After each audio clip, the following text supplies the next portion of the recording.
আর যারা বিবাহিতরা আছেন, স্বামী স্ত্রী যারা আছেন, আপনাদের কাছে আমার বিশেষ অনুরোধ, স্বামী স্ত্রী বন্ধুর মতো চলবেন, বন্ধুর মতো থাকবেন। স্বামীও মানুষ, স্ত্রীও মানুষ।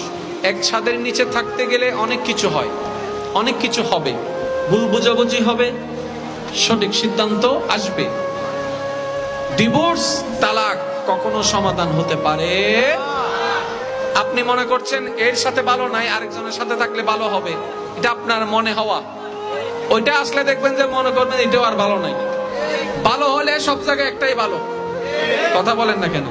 সেজন্য যতই জামিলা হোক, নবীর সুন্নত নিয়ে সংসারকে সাজান, দেখবেন যে আল্লাহ পাক বরকত দান করবে। আমিন।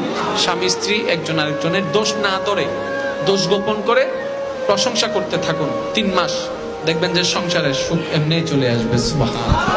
মাঝে মধ্যে এক প্লেটে খাবেন, স্বামী নিবে, স্ত্রীকে খাওয়াই দিবে, নবীর সুন্নত পালন হবে। Likey